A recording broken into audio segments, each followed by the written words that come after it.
Hermanos, vamos a iniciar este miércoles con el estudio del libro de Números. Cuando nosotros hablamos, hermanos, de el libro de los Números, a mí me gustaría, antes de que empezáramos este estudio, invitarlos a que hagamos un cambio en nuestra forma de pensar. ¿Por qué les pido esto? Porque primeramente su servidor,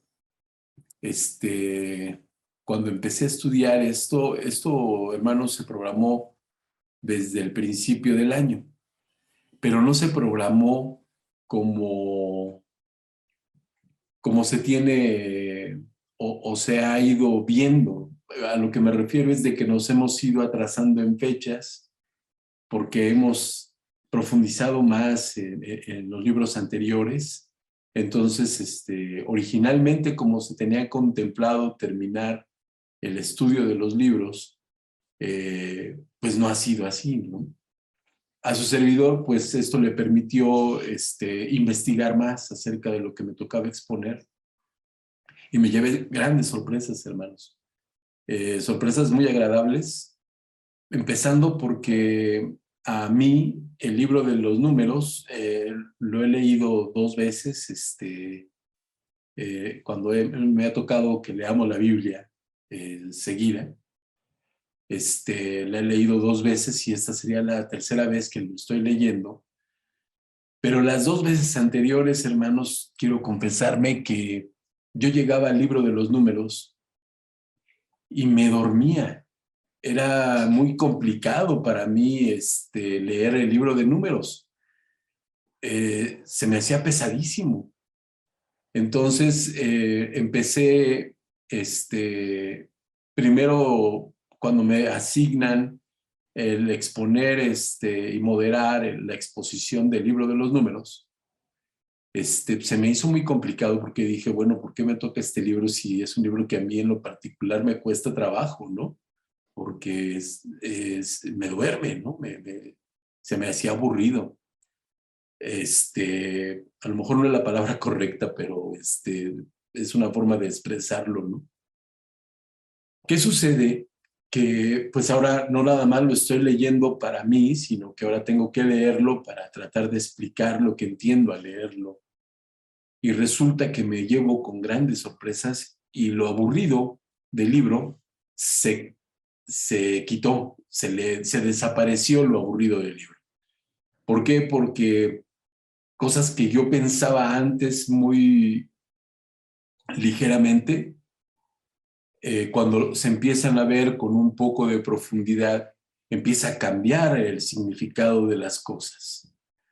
Entonces, me llevo una gran sorpresa, hermanos, y de aquí voy a empezar yo a compartirles mis sorpresas para, a lo mejor ustedes me van a decir, bueno, pues para mí es sorpresa porque yo siempre lo vi así o siempre lo analicé de la misma forma en la que Abraham lo está diciendo, ¿no? Pero bueno, yo sí me sorprendí mucho y gratamente. Lo primero que quiero invitarles, hermanos, es de que cambiemos un poquito nuestro enfoque de las cosas. Yo me voy a disculpar nuevamente con ustedes porque voy a ocupar términos que no son en español y yo no sé hablar ni hebreo, ni tampoco sé hablar griego, mucho menos latín. Con dificultades hablo el español y lo hablo con faltas de ortografía, entonces me cuesta mucho trabajo a veces entender muchas cosas hasta en mi propio idioma. Pero en esta ocasión me llevo yo una sorpresa porque cuando yo estaba investigando el libro de los Números, tengo la bendición de contar con algunas amistades judías. Se me ocurrió preguntarle a una persona judía acerca del libro de los Números y me dice, ese libro no existe. Y le digo, no, sí existe. Me dice, no, no existe. El libro de los Números no existe. Nosotros tenemos ideas muy concretas acerca de la numerología y de la Kabbalah y de todo lo que tiene que ver con números, pero el libro de los números no existe. Entonces, eso me llevó, hermanos, a tratar de ver por qué para los judíos no existe el libro de los números, y ahorita lo vamos a ver. Ya después, cuando volví a hablar con esta persona, le dije, es que el libro de los números es el que tú conoces como este. Ya ahí la plática cambió. Pero el libro de los números en el idioma original tiene otro nombre, hermanos. Nosotros lo conocemos como números, pero ellos lo conocen con este nombre, hermanos. Entonces, si usted y yo, que no sé si alguno de ustedes sepa escribir y hablar hebreo, que lo dudo, no sé si alguno de ustedes hable fluidamente hebreo, pues nos lo puede decir. Se escribe de esta forma. De hecho, cambia todo el contexto, hermanos, porque, fíjense, cuando nosotros escribimos de izquierda a derecha. Y cuando un judío escribe en el sentido contrario, escribe así. Y van apareciendo las letras en este sentido. Y si ustedes me pueden decir qué dice ahí, y tienen el conocimiento de esto, pues me van a sorprender gratamente, ¿no? La palabra pronunciada en un español, más bien en un hebreo malo, con letras que nosotros conocemos, sería esta. Entonces, estaríamos hablando de que el nombre del cuarto libro del Pentateuco se pronunciaría algo así como Bamidbar. Lo estoy pronunciando mal, por supuesto, hermanos. Esto, me lo repitieron como 10 veces, y las 10 veces, y ahorita, lo vuelvo a decir mal.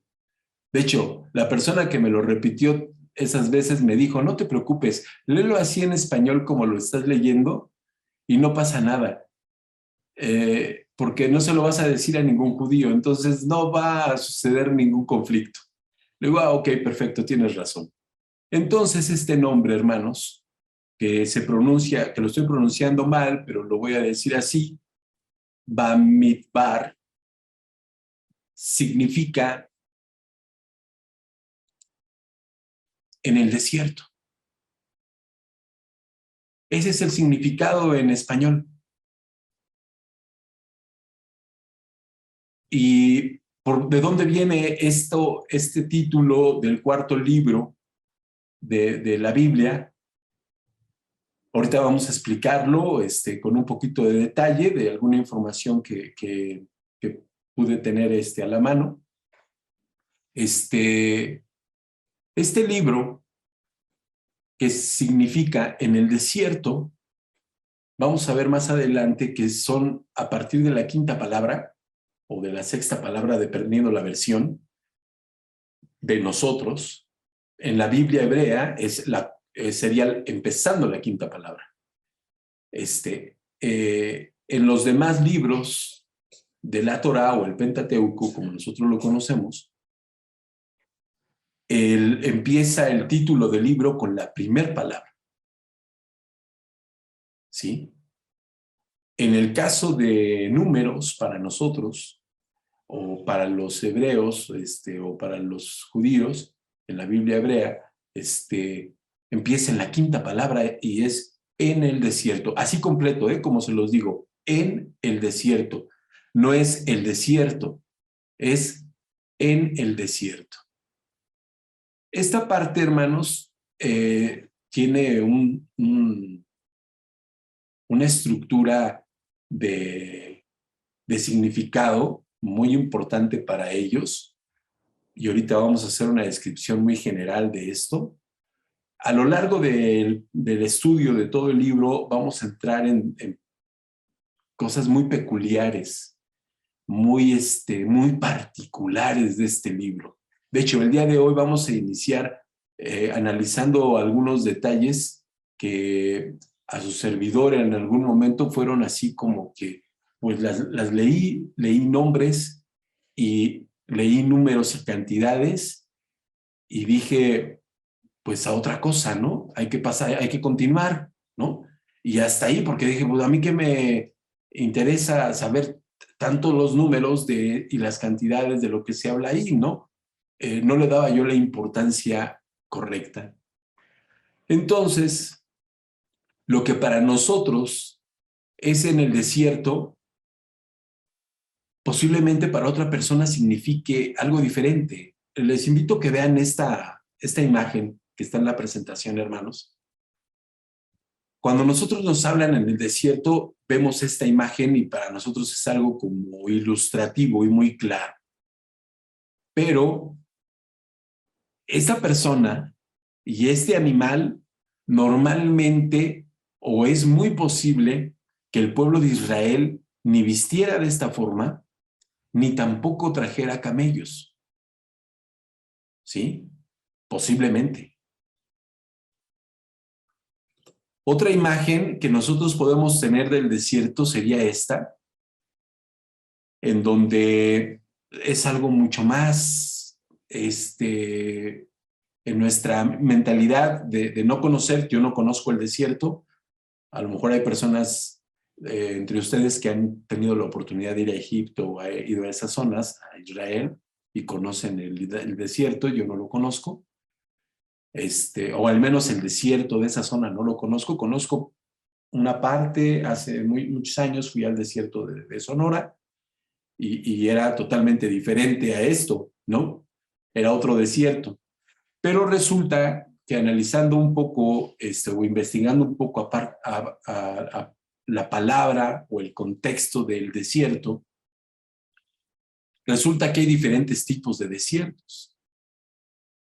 Hablando en el planeta, hay desiertos como este que son extremadamente cálidos y extremosos, aparte de cálidos. Y hay desiertos de este tipo, en donde el Ártico y el Antártico son zonas también desérticas y son desiertos fríos. Entonces, en el mismo planeta, el planeta en sí tiene diferentes conceptualizaciones de desierto, ¿no? Nosotros en los anteriores es como visualizamos al desierto, pero resulta que esto también es un desierto y tiene diferente hábitat y tiene diferente clima y diferente forma, pero al fin y al cabo es un desierto. Entonces, vamos a meternos un poquito de lleno al tema en el desierto. Y voy a regresarme un poquito a la parte de lo que vimos en el Éxodo. Y resulta, hermanos, que analizando un poquito el libro de los Números, hay dos vertientes que podríamos nosotros investigar y es complejo porque si ustedes se dan cuenta en este mapa, hay diferentes rutas posibles que se trazan en el mapa que pudo haber tomado el pueblo de Israel hacia la tierra prometida. La primera es esta roja, que es la ruta del norte, es la más cercana. Esta ruta sería la más cercana para llegar a la tierra prometida, ¿sí? Aquí la persona que hace esta ilustración en este mapa, pues la hace así con unos saltos, pero podría ser pues más en línea recta, ¿no? ¿Qué sucede con esta ruta? Si ustedes recuerdan y me ayudan con su memoria, Dios no los llevó por este camino para que no vinieran los filisteos, los atacaran y el pueblo tuviera temor y dijera, ay no, mejor me regreso, ¿no? Mejor me regreso a Egipto porque esto está muy feo, ¿no? Entonces los lleva por otro camino y otra ruta es la ruta central, ¿sí? que sale, cruza la península del Sinaí, llega hasta este punto, según esta alternativa, y baja hacia esta parte donde está el monte del Sinaí. ¿Sí? Ahora, este es todo un conflicto, hermanos, de interpretación, porque hay personas que dicen que el monte Sinaí está aquí y hay otras personas que dicen que el monte Sinaí está acá. Otra de las rutas es que bajan de este punto. Aquí se supone que hacen, en este pequeño salto de mar, es donde se da la teoría de que se abre el mar y pasan para acá, ¿no? Perdón, le puse y la apreté mal. Bueno, este salto se supone que es el cruce del Mar Rojo, ¿no? Y bajan, llegan al monte y suben. Y nunca cruzan a Madián, ¿no? En esta alternativa sí llegan acá, pero en esta nunca llegan a Madián. O sea, así como bajan, suben a esta parte donde se identifica o se cree que está uno al que llaman el monte Sinaí, y suben y aquí llegan a la tierra prometida. Bueno, voy a pasar a la siguiente y aquí está otra ruta que para su servidor es la ruta que se me hace más coherente y que han estudiado los arqueólogos israelitas, y ellos consideran que esta es la ruta correcta que se tomó. Salen de Sucot o de Gosén, llegan a Migdol, que es esta parte, cruzan aquí el mar, en esta parte, y de hecho, en las investigaciones que han hecho en esta parte del mar, que ya es el Golfo Arábigo de Arabia,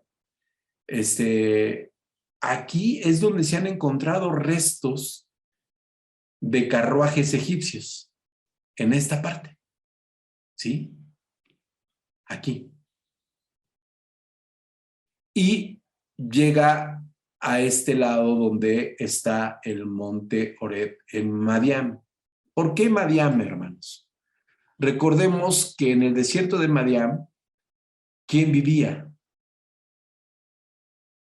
Vivía Yetro, el suegro de Moisés. Y aquí en esta parte está ubicada geográficamente la roca de Horeb. Entonces, su servidor se inclina más a pensar que aquí está el monte Sinaí, en Madián, en lugar de la península del Sinaí. ¿Sí? Esto que está aquí, hermanos, en la península del Sinaí, en la época del imperio egipcio, esto era territorio egipcio. Esto le pertenecía y actualmente creo que le pertenece a Egipto todavía. Entonces, es un tema complicado porque no habían salido del territorio egipcio. Entonces, cuando cruzan el mar, aquí ya salen del territorio egipcio. ¿Sí? Hay otro mapa que lo maneja un poco más recto. Esto es en donde se ve como que un poquito más mirada satelital, pero salen de Sucot, cruzan la península de Sinaí que conocemos. En esta parte es el cruce del mar, y vamos a ver por qué en esta parte ahorita aquí es el cruce del mar y llegan hasta el monte Sinaí. Y aquí en donde está el monte Sinaí, acá abajito está la roca de Horeb. Más adelante les voy a presentar la roca de Horeb. ¿Sí? De todo esto que les estoy diciendo, hay videos. Y esta información doble de decir que acá está el monte Sinaí y acá está el monte Sinaí, Es lo mismo también hasta en el satélite, porque los nombres, algunos están identificados aquí como el Monte Sinaí y otros acá dicen, en el mismo Google Earth, aquí dicen el verdadero Monte Sinaí. O sea, fíjense la discusión que está hasta en las mismas personas que quieren ubicarlo en lugares, ¿no? En los dos lugares hay parroquias católicas, tanto acá como acá, ¿sí? Entonces es una situación complicada porque no llegan a ponerse de acuerdo. Yo, por la cuestión bíblica, yo considero que esto es lo más correcto y es la distancia pertinente para poner una separación y que el pueblo de Israel no regresara a Egipto. Ahorita les voy a dar algunas de mis razones.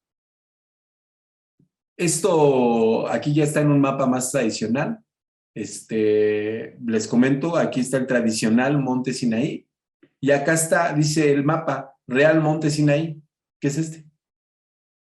Entonces, imagínense, si tenemos a veces diferencias y conflictos para ponernos de acuerdo en un texto bíblico, ahora las personas que tienen ubicación en mapas de lugares y territorios tampoco se ponen de acuerdo, ¿no? Porque unos dicen, es acá, y otros dicen que es acá, ¿sí? Bueno, vamos a... esta explicación de la ubicación del monte Sinaí, hermanos, la creí pertinente e importante porque vamos a hablar de la historia del pueblo de Israel en el desierto. Les comentaba en un principio que el nombre del libro para ellos no es Números, ¿sí? El cuarto libro del Pentateuco, que se conoce, les comentaba al principio, como el Bat Midbar, que significa en el desierto, para ellos tiene un contexto distinto.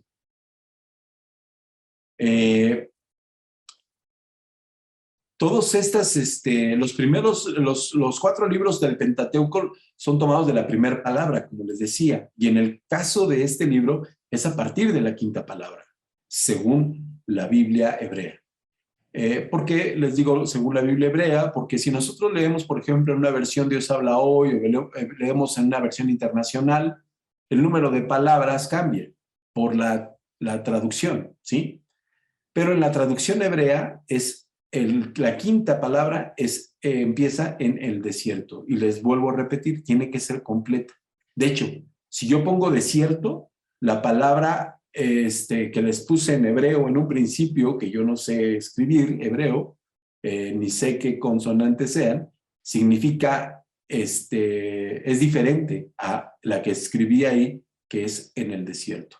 Eso sí lo investigué.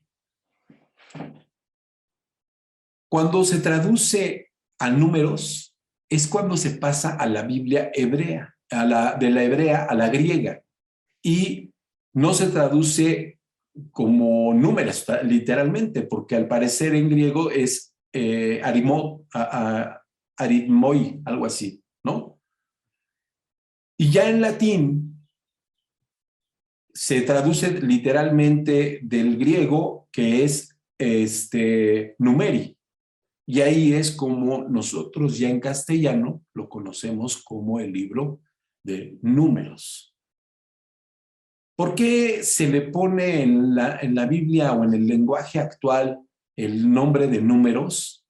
Bueno, esto tiene que ver mucho con que hay una gran cantidad de números en el libro. Hay una cantidad de censos, listas, empadronamientos, que se consignan a este libro. Este libro en sí lleva muchas cifras, y ahorita vamos a analizar algunas. Nada más para empezar, el análisis del libro de números o del libro en el desierto, empezamos con un censo. con el censo de las 12 tribus. En este censo de las 12 tribus, que va del capítulo 1 al capítulo 3, ¿sí? Empezamos con el censo de las 12 tribus y después vamos a ver también el censo de los 3 grupos de levitas, que es otra cosa, es otro censo. No, o sea, no se mezclan los censos, ¿eh? Son diferentes números. Vamos a ver también cómo se registran a lo largo del libro los números de sacrificios, los números de ofrendas, que en algún momento lo platicábamos cuando se platicaba en el libro de Levítico, que ofrendas y sacrificios es lo mismo, se hacían algunas diferencias, pero acá en este caso vamos a ver el tipo de sacrificios, hablando de sacrificio en donde hay derramamiento de sangre, y de ofrendas en donde no hay derramamiento de sangre, pero hay números o cantidades ahí que se especifican en este libro, ¿sí? Se hablan también de cantidades de libaciones,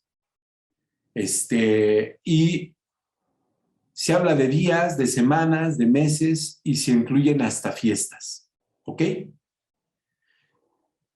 Al final, en el libro de los números, también hay un recuento de un botín, hermanos, del botín de los madianitas, ¿sí? Eso lo vamos a analizar ya casi al final del libro. Bueno, este tema central del libro, que es hacer como que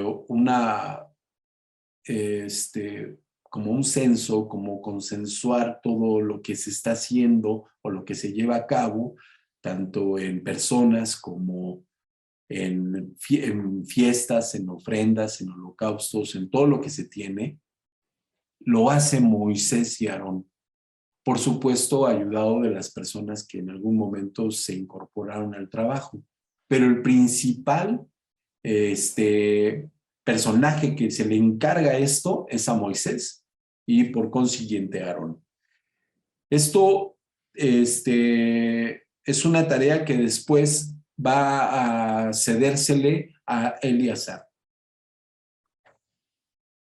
Esta cuenta, hermanos, de la que vamos a empezar a hablar, empieza con una fecha y empieza con nombres y cantidades, ¿sí? La formación del libro, hermanos, aquí ya voy a meterme ahorita en un resumen muy general, y me voy a meter en problemas porque de esto solamente hay una especulación muy grande. Y esto lo hacen los mismos judíos, o sea, lo hacen las mismas personas que están involucradas en esto. La formación del libro de los números, algunas personas dicen que no se puede leer como una obra autónoma, se tiene que leer con todo el compendio de la Torá, o ellos la Torá la conocen también con otro nombre cuando es impresa como un libro. La Torá para ellos son los rollos, ¿sí? No solamente son los 5 libros, sino son la forma en la que están, porque le dan otro nombre cuando está en un libro, los 4 libros que componen junto con números el Pentateuco, ellos lo conocen también como algo así como, a ver si lo pronuncio bien, Humash. Esto es un compendio como de libro, como en un formato impreso como lo conocemos nosotros. Entonces, en donde viene toda la Torá escrita, ¿no? Nada más que ellos también tienen sus términos para esto, según lo que me explicaron.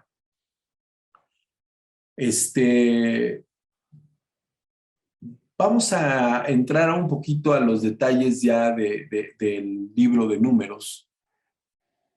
Y vamos a empezar a leer el primer capítulo Y a lo largo de todo el trayecto que vayamos analizando el libro, vamos a ir viendo los resúmenes pertinentes de cada sección. Y hay interpretaciones, hermanos, tanto de parte del bloque judío acerca de este libro, de lo que es la vida en el desierto del pueblo de Israel cuando sale de Egipto. Al igual hay interpretaciones por parte de la teología en el desierto del cristianismo, en donde se hace una similitud, y en algún momento lo hablaremos, de lo que vive el Señor Jesús durante 40 días en el desierto y sufre, es tentado por Satanás. Hacen una similitud teológica de esas tentaciones que sufrió el Señor Jesús con el pueblo de Israel que sufre las mismas tentaciones en el desierto, ¿no? Entonces también platicaremos un poquito de esto más adelante. Ahorita, si alguien de ustedes me ayuda a empezar a leer el capítulo 1 del libro de Números para que empecemos a introducirnos en esto, se los agradecería.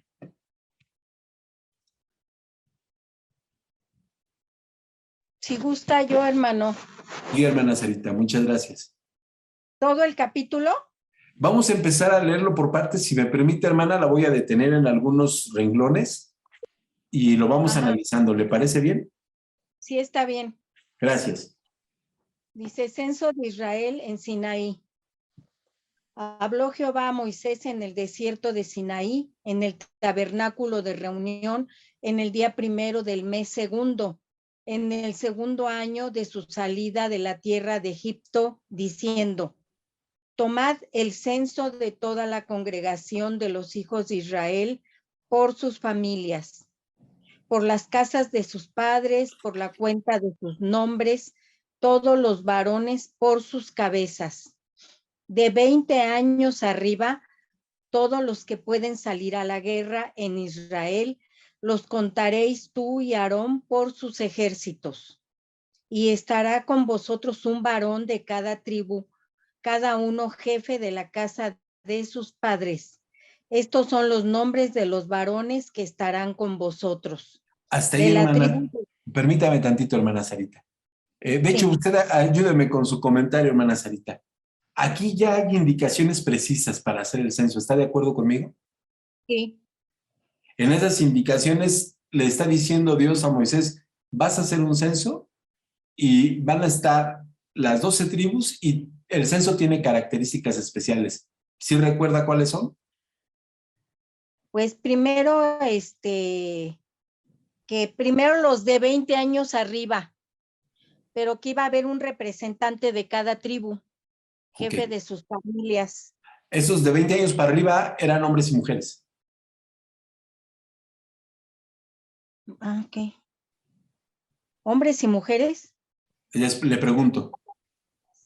No, No. no, porque eran hombres que dice, estos son los nombres de los varones, los que podían salir a la guerra, eran los hombres los que iban a la guerra, no Ok, las mujeres. exacto. Ahí vamos a hacer una anotación, hermanos. Fíjense, lo que acaba de leer mi hermana Sarita, acaba de indicarnos que son los hombres arriba de 20 años que van a salir a la guerra. Solamente van a contabilizar hombres, no van a contabilizar mujeres, ¿ok?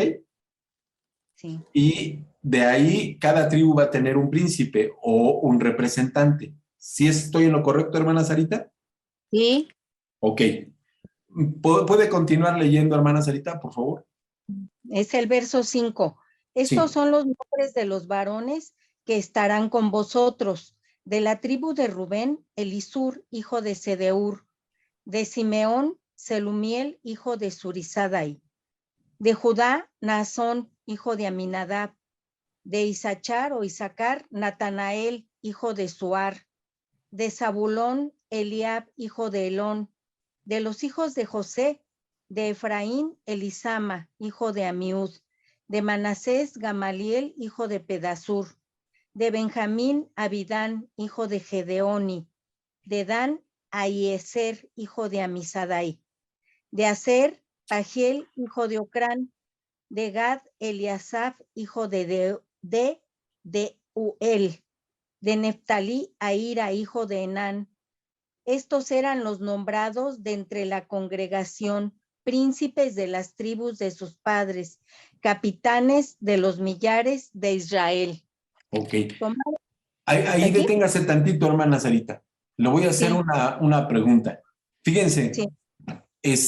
usted ya leyó el nombre de la tribu. Sí. Por ejemplo, voy a repetir. Rubén, Elisur, ¿no? CDU. En el caso de Rubén, Rubén ya no existía, hermanos. Es el nombre de la tribu, es el nombre de la familia. El patriarca Rubén, que para ellos es el patriarca Rubén, ya había muerto, tenía 400 años o a lo mejor un poquito menos de 400 años que había fallecido Rubén. ¿Están de acuerdo conmigo? Entonces, el nombre del principal era Elisur. Y si vamos leyendo, por ejemplo, Simeón tiene su descendiente, es Salumiel, y dice el nombre del hijo de quién es Salumiel, porque ellos identificaban a las familias, ¿sí? Cosa que nosotros no hacemos. Ellos por familia saben quién es el primogénito y cómo vienen las jerarquías de esa primogenitura. ¿Están de acuerdo? Sí. Entonces, el príncipe... Ajá, sí, hermana Sarita. Llevan un control muy Exacto. estricto. Así es. Entonces, para que no nos confundamos, es que Rubén era el príncipe de la tribu de Rubén. No, Rubén ya había muerto, así se llamaba la tribu, ¿no? ¿Está claro, hermanos? Ahí no hay duda. No. No hay ninguna duda. Les voy a decir los nombres de las tribus para que no nos confundamos, ¿sí? Es Rubén, Simeón, Judá, Isachar, Zabulón. De los hijos de José, ahí hay dos, y es Efraín y Manasés. Y luego está Benjamín, Dan, Aser, Gad y Neftalí. Esos son los nombres de las tribus. Mi hermana Becky tiene levantada su mano. Sí, nada más una observación, a lo mejor estoy equivocada. La tribu de Leví no fue censada. Perdón, no te oigo, Betty, te oigo muy quedito. No fue contada la tribu de Leví.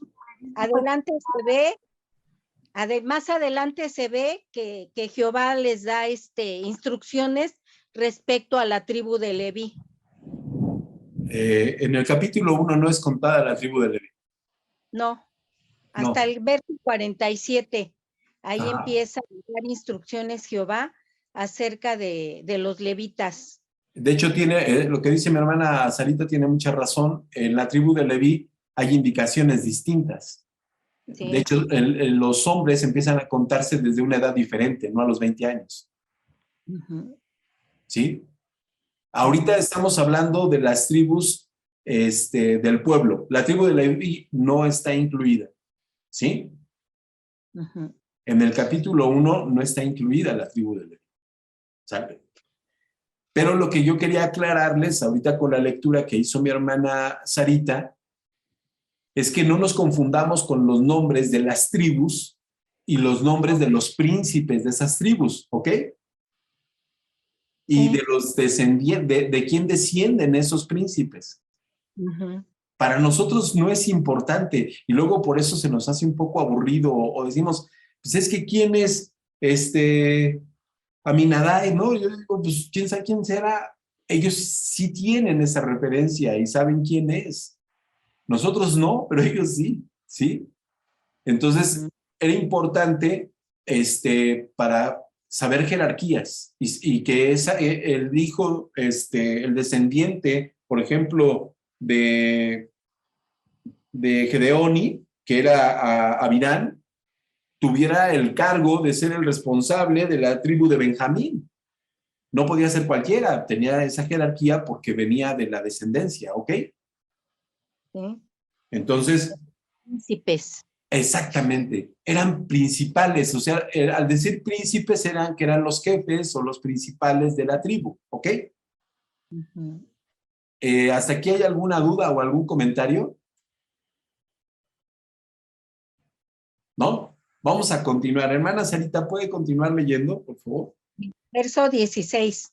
Estos eran los nombrados de entre la congregación, príncipes de las tribus de sus padres, capitanes de los millares de Israel.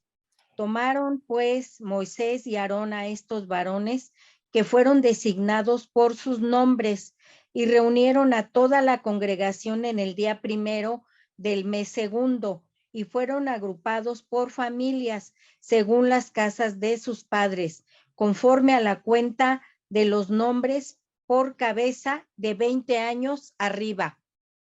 Como Jehová lo había mandado a Moisés, los contó en el desierto de Sinaí. De los hijos de Rubén, primogénito de Israel, por su descendencia, por sus familias, según las casas de sus padres, conforme a la cuenta de los nombres por cabeza, todos los varones de 20 años arriba, todos los que podían salir a la guerra, los contados de la tribu de Rubén. Ahí deténgase tantito, hermana Sarita, por favor. Le quiero pedir un favor. Aquí Sí. en esta parte que acaba usted de leer, podemos identificar una fecha. ¿Se da usted Sí. cuenta? Sí. Dice el primer mes. El primer día del mes segundo. Perdón, en el primer día del mes segundo, ¿de qué año? Del segundo año de su salida de la tierra de Egipto. Hermanos, ya habían pasado lo que nosotros conocemos como 365 días, ¿sí? Uh-huh.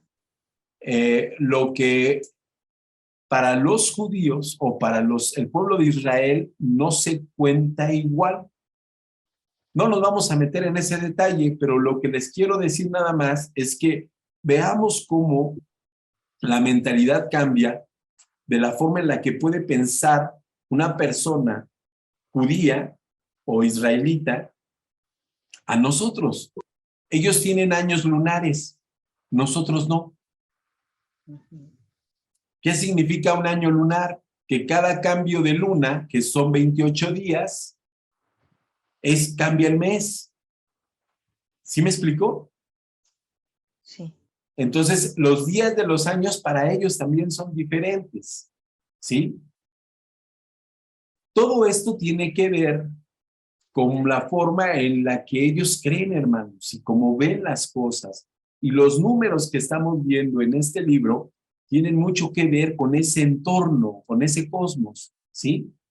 Mi hermana Sarita acaba de leer ahorita una fecha. Dice que es el mes segundo, el día primero del segundo año. Uh-huh. Entonces, ya habían pasado más de 2 años. Sí. ¿Qué sucede con esto? Que, hermanos, era fácil regresar de ese pueblo a Egipto. No. Yo creo que no. Yo creo que no era sencillo para ellos ya regresar a Egipto. Y aunque no era sencillo, vamos a ver a lo largo del libro muchas veces cómo lo añoran todavía. Uh-huh. ¿Sí? Entonces, ya tenemos una fecha, hermanos. 2 años después de la salida de Egipto están a los pies del monte Sinaí y Dios manda que se haga un censo. Y ahora sí, hermana Sarita, ¿nos puede decir en la lectura cuántos son de cada uno de las tribus? Dice el verso 21. Los contados de la tribu de Rubén fueron 46,500. De los hijos de Simeón, por su descendencia, por sus familias, según las casas de sus padres, fueron contados conforme a la cuenta de los nombres por cabeza, todos los varones de 20 años arriba, todos los que podían salir a la guerra. Los contados de la tribu de Simeón fueron 59,300. De los hijos de Gad, por su descendencia, por sus familias, según las casas de sus padres, conforme a la cuenta de los nombres de 20 años arriba, todos los que podían salir a la guerra. Los contados de la tribu de Gad fueron 45,650. De los hijos de Judá, por su descendencia, por sus familias, según las casas de sus padres, conforme a la cuenta de los nombres de 20 años arriba, todos los que podían salir a la guerra, los contados de la tribu de Judá, fueron 74,600. De los hijos de Isachar, por su descendencia, por sus familias, según las casas de sus padres, conforme a la cuenta de los nombres de 20 años arriba, todos los que podían salir a la guerra. Los contados de la tribu de Isachar fueron 54,400. De los hijos de Zabulón, por su descendencia, por sus familias, según las casas de sus padres, conforme a la cuenta de sus nombres, de 20 años arriba, todos los que podían salir a la guerra. Los contados de la tribu de Zabulón fueron 57,400. De los hijos de José, de los hijos de Efraín, por su descendencia, por sus familias, según las casas de sus padres, conforme a la cuenta de los nombres, de 20 años arriba, todos los que podían salir a la guerra.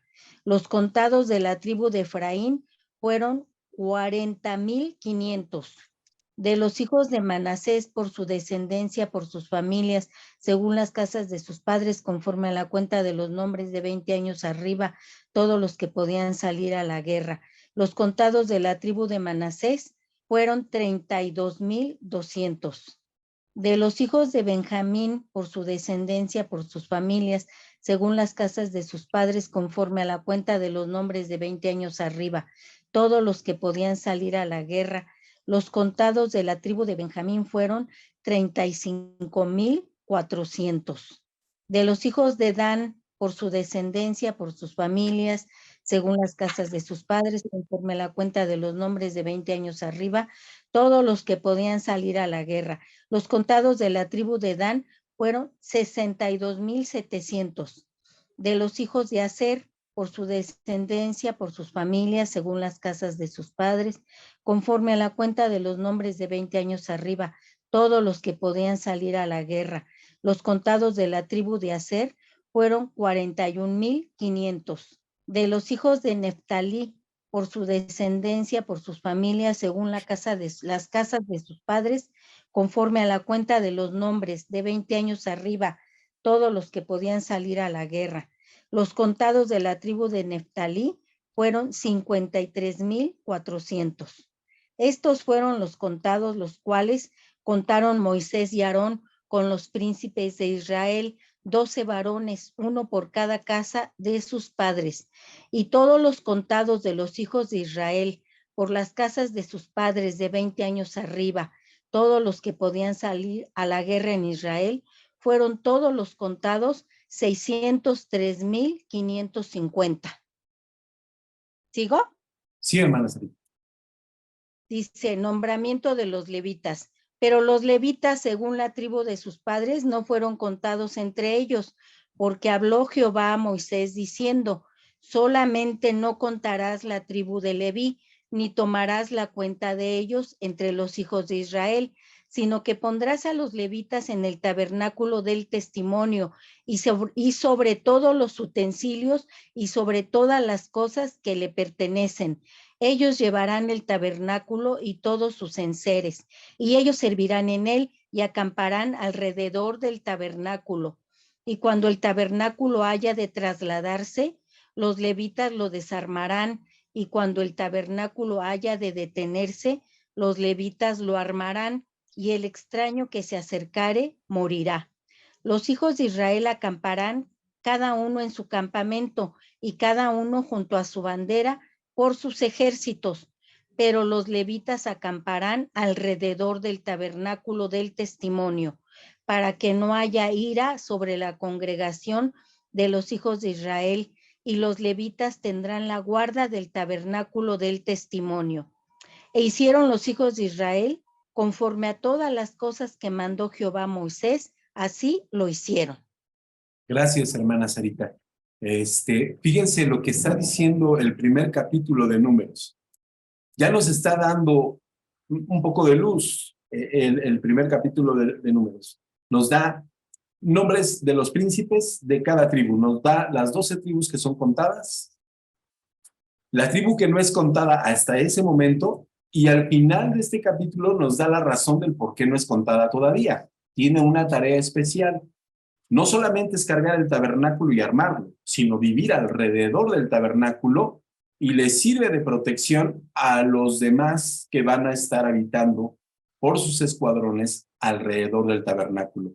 La próxima sesión vamos a ver este asentamiento que en algún momento nos lo pasó el hermano Iván, de cómo acampaban las tribus. Y lo vamos a ver con sus banderas, y la forma en la que estos se distribuyeron. Pero había un porqué, había una razón de ser. Dios da una ordenanza del por qué debe de estar o acampar el pueblo de Israel de tal forma. Les quiero hacer una observación, hermanos. Antes de pasar a continuar,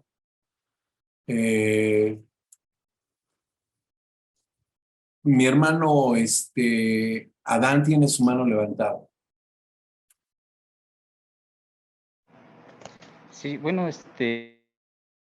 comentario es, de hecho, la fecha que se está señalando a partir de la salida, pues es apenas 1 año y 15 días aproximadamente, ¿no?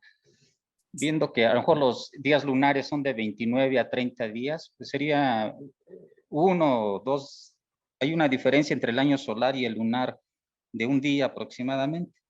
Pero es que dice día primero, segundo mes, segundo año, o sea, el día primero del segundo mes. Y ellos salieron, hay que recordar, el día de la Pascua, que es el día 14 del primer mes, ¿sí?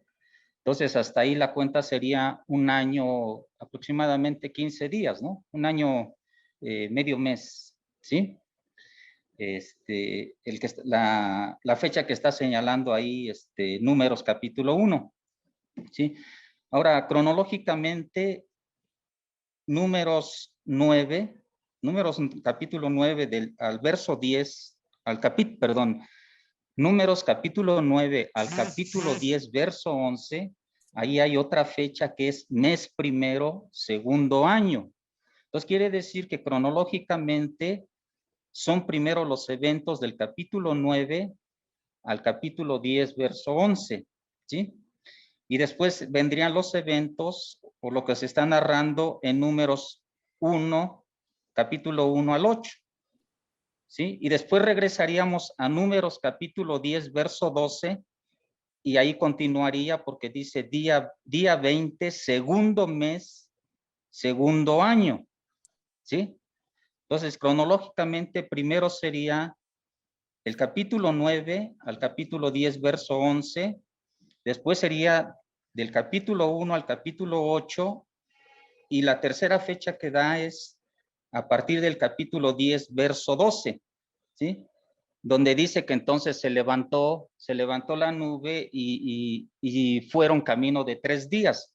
Y de ahí empiezan, bueno, ya todos los demás eventos. ¿Sí? Gracias.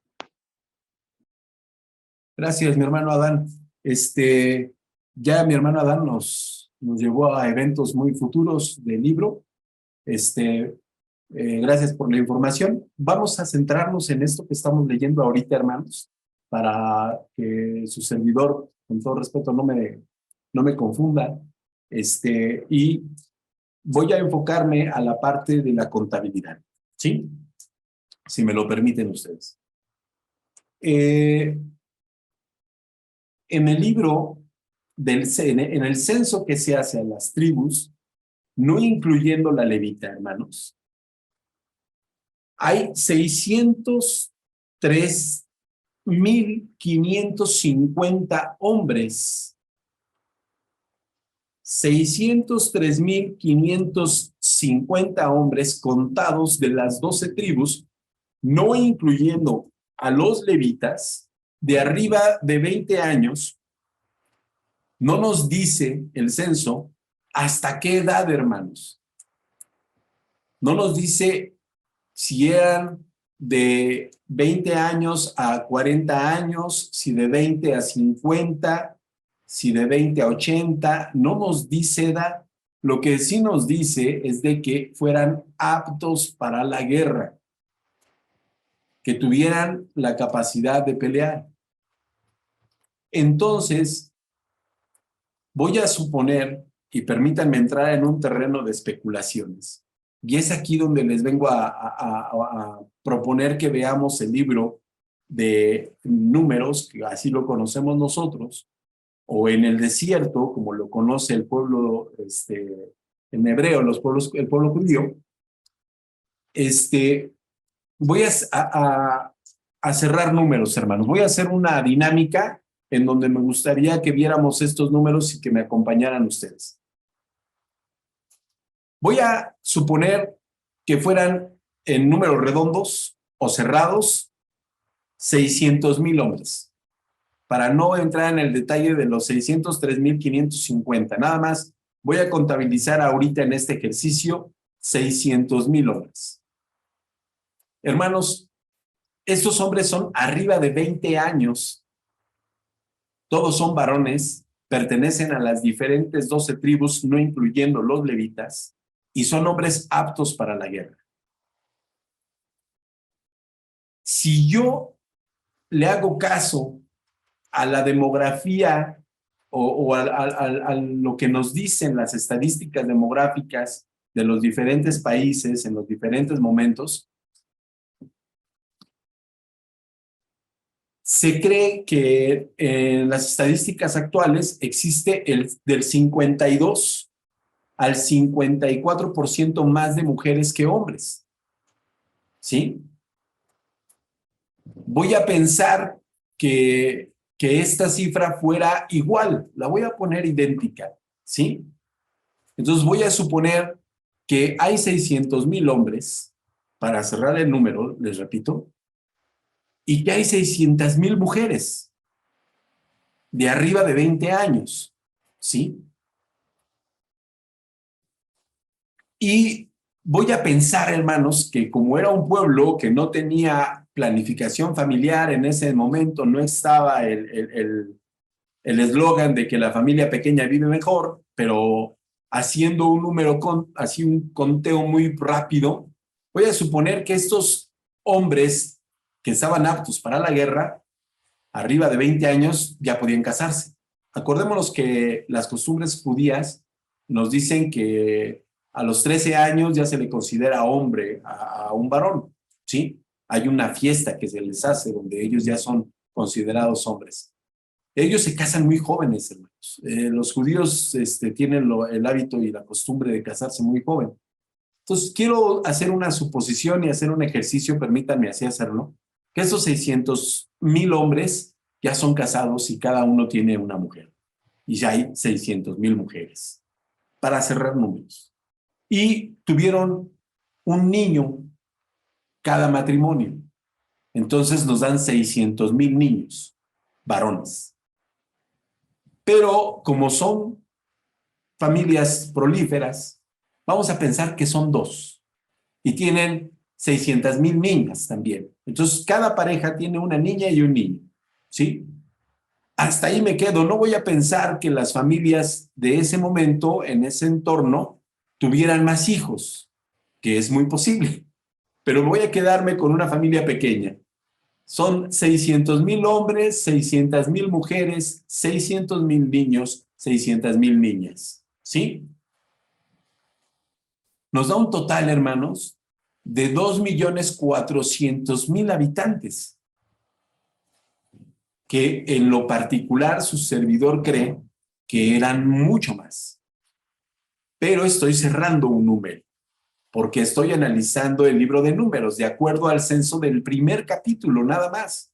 No estamos hablando de levitas, ni de las 3 familias de la tribu de Leví, ni estamos hablando tampoco de las mujeres de la tribu de Leví. Estamos hablando nada más de las 12 tribus contadas que son aptas para la guerra, y vamos a suponer que de 20 años para abajo eran considerados niños, y había 600,000 varones niños y 600,000 niñas también. Entonces, si yo sumo 24,000 habitantes, hermanos, resulta que esos 24,000 habitantes se dividen en 600,000 familias. Entonces necesito 600,000 tiendas. Esas 600,000 tiendas es para darle independencia o privacidad a cada familia, hermanos. Estos números, hermanos, son inventados por su servidor. Esto no está sacado de una realidad, es una suposición. ¿Por qué estoy haciendo esto? Para que hagamos una visualización del entorno de ese momento del pueblo de Israel en un asentamiento. ¿Qué significa un asentamiento? En una ciudad que va a ser itinerante. La palabra itinerante significa que no va a ser fija, que se va a mover, va a estar moviéndose de diferente lugar, ¿sí? Acuérdense que el pueblo de Israel, cuando sale de Egipto, era un pueblo nómada, era un pueblo que estaba buscando a dónde ir a radicar, que era la tierra prometida. Entonces, estoy suponiendo que hay 600,000 familias que van a necesitar 600,000 casas. Ahora, otra observación, hermanos, para 600,000 casas, es que les voy a dar un metraje cuadrado básico. Una tienda mínimo para tener un hábitat pues, aceptable son 20 metros cuadrados por tienda, sin poner, hermanos, caminos ni pasillos a lo que se le conoce en arquitectura como servidumbre. Cuando se va a construir una unidad habitacional, las áreas de servidumbre son los jardines, los pasillos, las calles, por donde la gente transita. Aquí estamos hablando de 20 metros cuadrados por tienda y eso pues va a reducir en el momento que se tenga que hacer un pasillo, ¿no? ¿Por qué? Porque la medida que voy a sacar es que si nosotros tenemos 600,000 tiendas de 20 metros cuadrados, el espacio que va a ocupar son de 12 millones de metros cuadrados, hermanos. Una hectárea mide 10,000 metros cuadrados. Si yo divido 12 millones de metros cuadrados en hectáreas, estamos hablando de que esto es igual a 1,200 hectáreas, hermano. 1,200 hectáreas para tener una infraestructura muy, muy grande, hermanos. 2,400,000 habitantes son muchísimos, hermanos. Estamos hablando de muchísima gente. Moisés tenía un pueblo muy, muy, muy grande que tenía que controlar. Pero no solamente tenía que controlar ese pueblo. Aquí voy a dejar de compartir y ahorita les voy a hacer un ejercicio, hermanos, en otro, ¿cómo se llama? En otro programa en donde una ciudad, hermanos, un asentamiento de personas con 2 millones de personas o más de 2 millones de personas ocupa este espacio mínimo de 1,200 hectáreas. ¿Por qué quise hacer este ejercicio en el primer capítulo?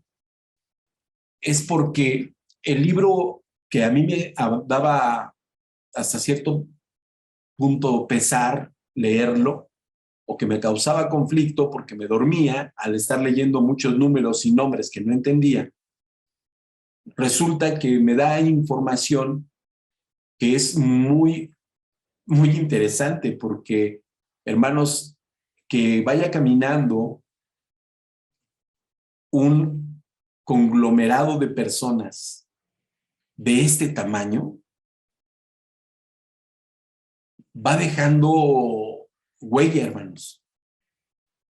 No pasaban desapercibidos, no era una caravana cualquiera. Estamos hablando de que era una nación avanzando, ¿sí?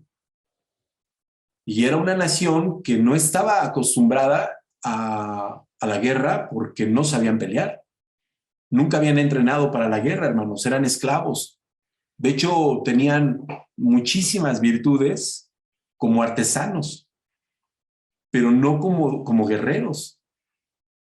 Ellos podían a lo mejor tejer telas, podían construir pirámides, podían hacer orfebrería, podían hacer cerámica, muchísimas cosas, pero lo único que no sabían era pelear. Ellos no tenían entrenamiento militar, pero tenían muchísima gente. De hecho, si ustedes recuerdan, en el Éxodo, en el libro del Éxodo, cuando lo empezamos a leer, uno de los temores del faraón es que el pueblo, ¿qué estaba pasando? Estaba siendo cada vez más grande. Y decía, estos nos van a superar en número, ¿no? Entonces, el pueblo de Israel sale de Egipto, pero sale, hermanos, avanzando de una forma en la que era notoria. No era fácil. De hecho, era visible para cualquiera.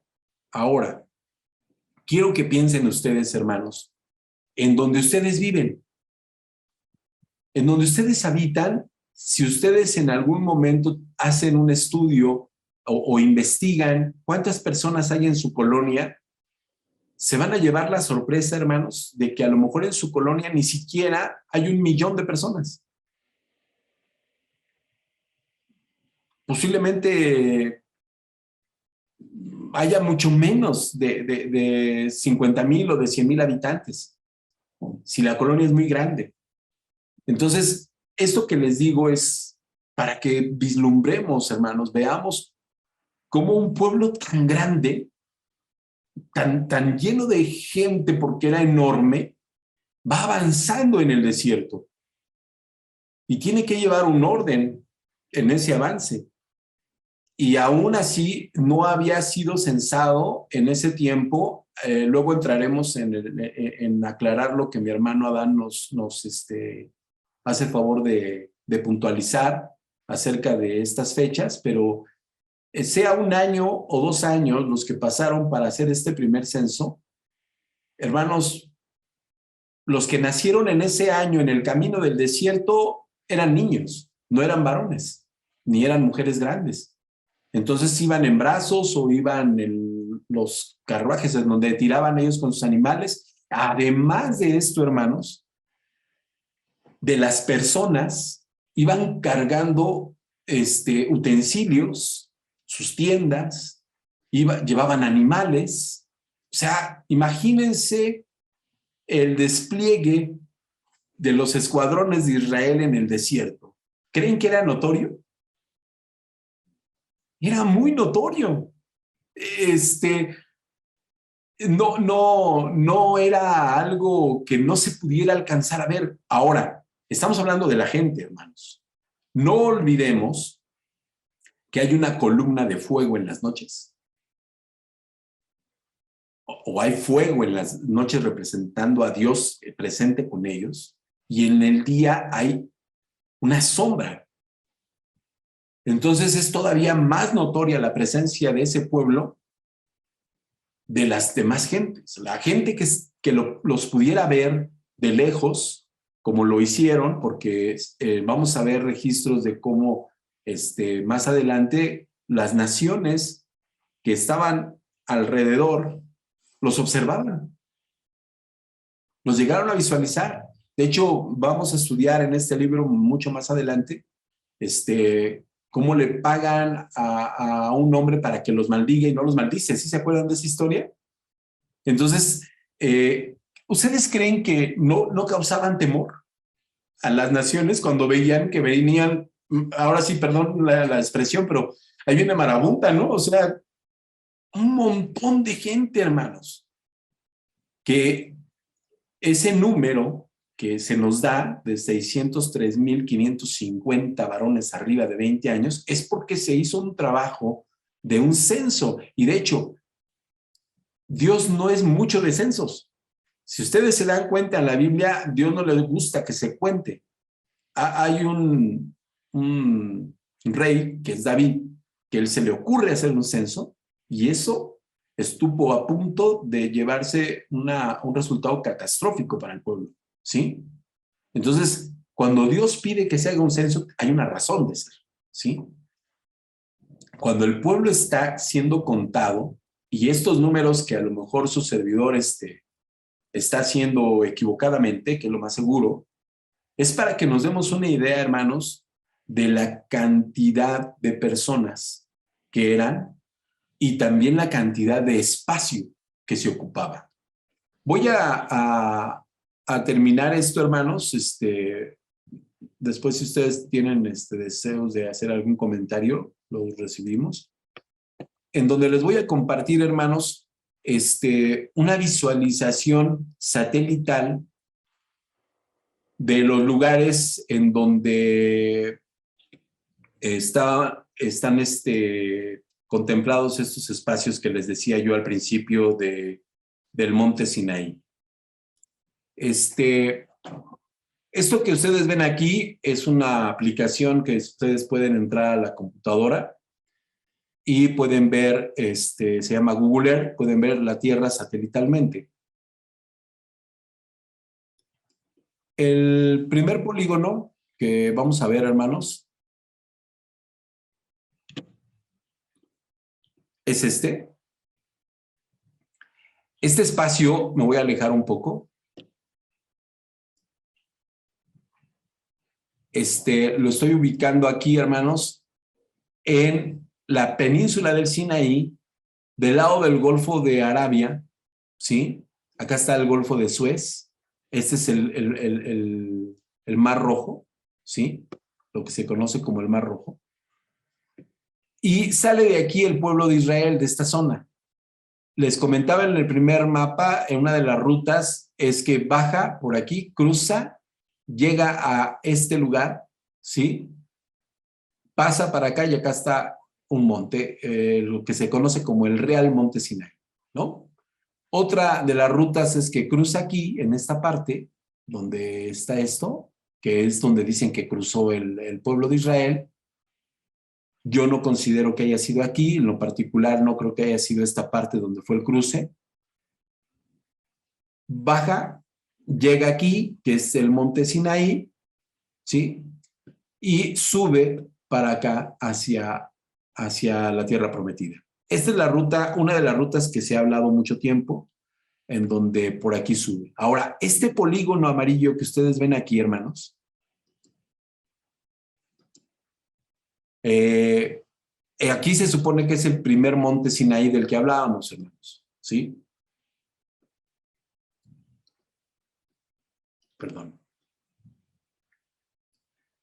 Este espacio aquí es donde se le conoce como el monte Sinaí. Unas personas dicen que no, pero puse este polígono, hermanos, es el área que ocuparía el pueblo de Israel con 1,200 hectáreas. Entonces, si ustedes se dan cuenta, si hablamos satelitalmente, una vista satelital, es notorio. Este espacio es muy notorio, hermanos.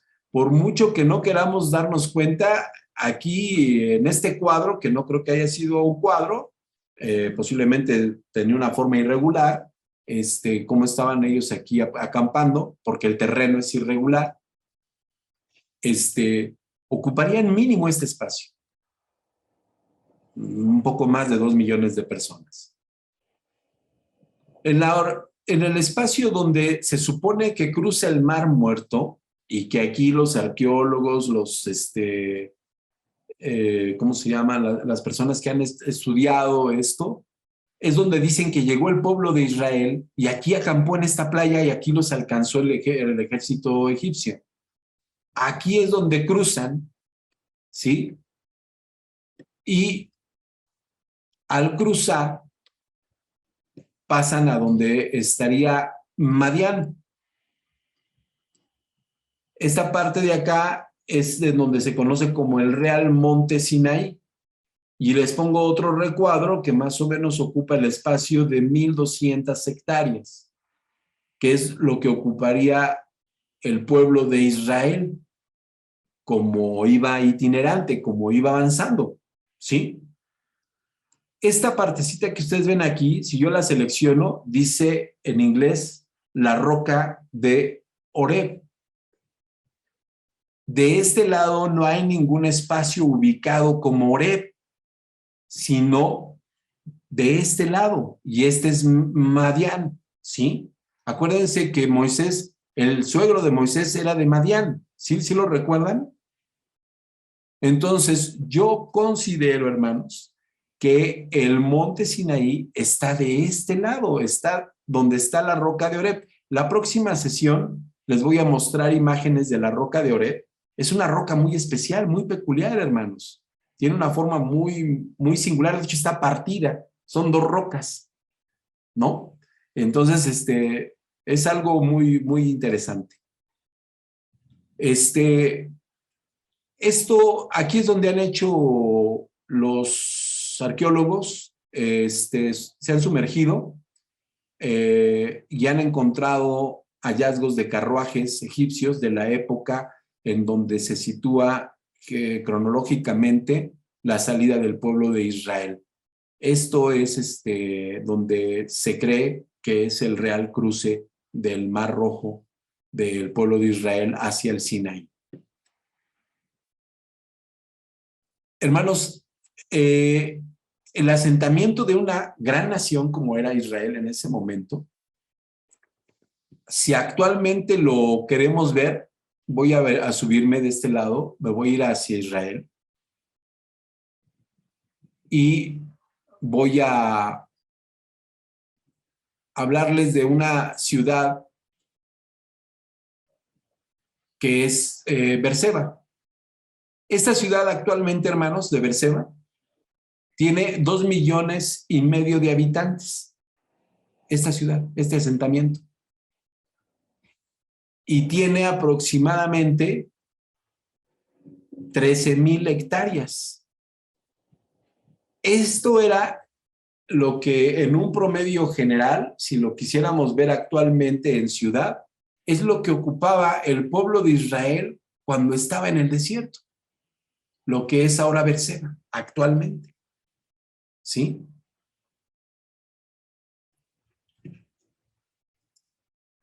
Es muy, muy difícil, hermanos, visualizar para su servidor el libro de Números o el libro como lo conocen los judíos en el desierto, de la misma forma como lo veía antes.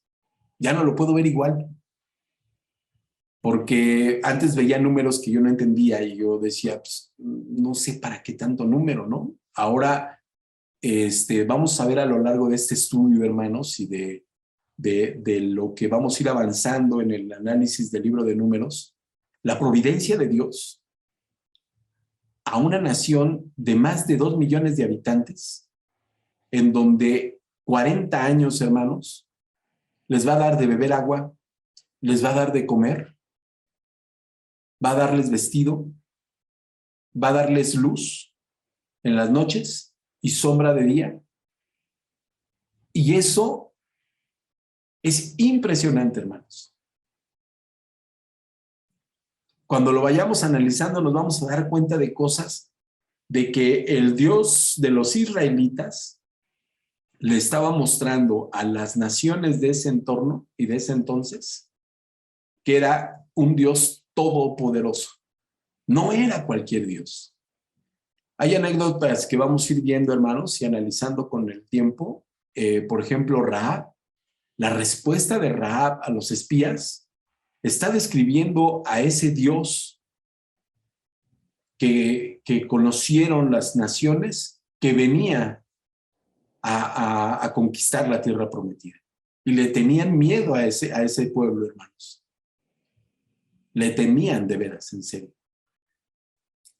Hasta aquí me voy a quedar, hermanos, con el capítulo 1. No sé si alguien de ustedes tenga algún comentario, algún una duda, algún punto de vista, abrimos el espacio, hermanos. Mi hermano Adán. Sí, bueno, yo mencionaba que números 10, 12, el día 20, segundo mes, segundo año.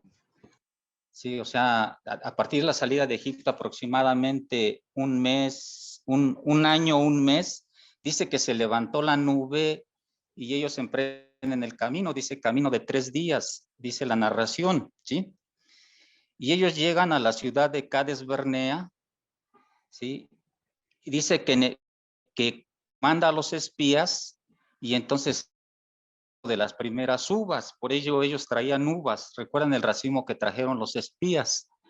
Entonces yo lo que alcanzo a ver que ellos están ya en Cades Barnea, es una ciudad fronteriza a Canaán, ¿sí?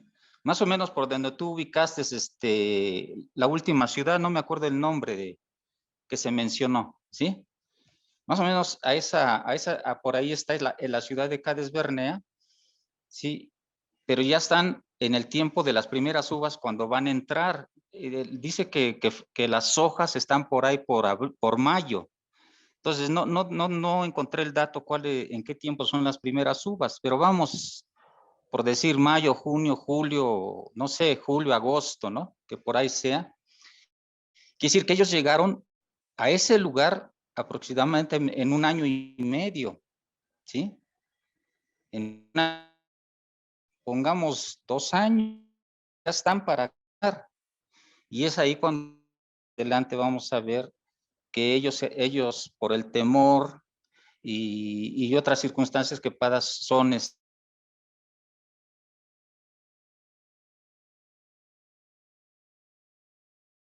se usa como campamento de 38 años.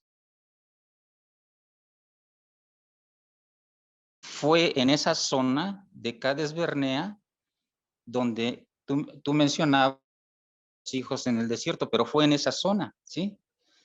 Ya no es como el desierto, y es una zona un poco más fértil, digamos, ¿no? Sí, entonces, pero ellos ya están ahí a la puerta de Canaán. Ahora se menciona bien, si no escuché mal, unas 13 hectáreas, ¿no? 13 hectáreas. Entonces, la nube que cubría 1,200 ese hectáreas, campamento. hermano Adán. 1,200 ¿Mande? hectáreas. 1,200 hectáreas, bueno. 1,200 hectáreas. La dimensión de la nube que cubría ese campamento, ¿no? Vamos, para poder cubrir. Sí, viendo aspectos que a lo mejor la nube se movía y tapaba el ángulo del sol, etcétera, pero de todos modos sería algo gigantesco y en la noche era columna de fuego. Eso creo yo, porque como bien se comenta lo de Rahab, que tenían temor, yo creo que los habitantes de Canaán ya veían esa nube desde donde estaban. Una nube de esa dimensión, ¿sí? Y una columna de fuego era ¿cómo se llama? Algo visible, porque ya de hecho es una zona fronteriza, ¿sí? Entonces, por supuesto que ellos tenían ya temor, ¿no? Pienso, bueno, es un punto de vista, ¿no? Que ya tenían temor de ellos, ya lo que venían escuchando, ¿sí? Tú mencionabas otro aspecto de que no eran hombres de guerra, pero por decir, en 1908, sin entrar a cuestiones de ser bélicos ni estar a favor de la guerra ni nada de esto, veamos en la dimensión que es. En el 2019, Israel contaba con una reserva de 465,000, son los datos que yo encontré, ¿sí? Y con un ejército de 170,000 aproximadamente militares, ¿sí? Entonces por ahí va dando la cantidad de 650, algo así, aproximadamente lo que se mencionó de los 600 hombres arriba de 20 años, ¿sí? Ahora, en 1948, en la primera guerra que tienen por ser nación Israel en este presente más actual, en esta historia más reciente, se dice que ellos rearmaban armas, armas, por decir, el ejemplo, armas de la revolución, de aquellas, valga el ejemplo, de aquellos mosquetones de la Revolución de México, armas parecidas son las que ellos rearmaban, ¿no? Contra un numeroso ejército de los árabes, inmensamente mayor. A lo que voy es que sin duda es la presencia de Dios la que nos muestra que es lo que ha hecho que Israel se establezca como nación, ¿no? Y en aquel tiempo, Dios es el que les había dado la victoria, ¿no? Les iba a dar la victoria. Ellos meten, ya más adelante se verá algún error, ¿no? Entonces, bueno, el comentario va en sentido de eso, ¿no? Que pues que la presencia de Dios estaba, ¿no? Y creo yo que ellos ya la veían y tenían temor, ¿no? Entonces, Dios les iba a entregar esa tierra después de la salida de aproximadamente 1 año y medio y bueno, tardaron 40 años, ¿no? Gracias. Gracias, mi hermano Adán. Hermanos, vamos a ir viendo el capítulo por capítulo y vamos a ir avanzando conforme la historia nos va narrando en los números. En este primer capítulo acabamos de ver un censo muy, muy particular y que haciendo esta simulación de población que no tiene nada que ver con una realidad, es simplemente un aproximado, pues nos estamos dando cuenta, hermanos, que es una nación muy grande la que salió de Éxodo, en el éxodo de Egipto hacia la tierra prometida. Y que requería de servicios y de una infraestructura de cuidado también muy grande. La cantidad de agua, de demanda de agua, de alimento, eso nos va a poner a analizar que la providencia de Dios, ¿sí? Ese Dios proveedor, es increíble, hermanos. O sea, es algo que hasta ahorita mi mente no ha podido entender, hermanos. Haciendo estos números, y los números van a aumentar todavía porque estamos empezando, hermanos, a hacer números. Por mi parte, hermanos, es todo. Si alguien más tiene algún otro comentario, se los agradecería y nos veríamos el próximo día miércoles.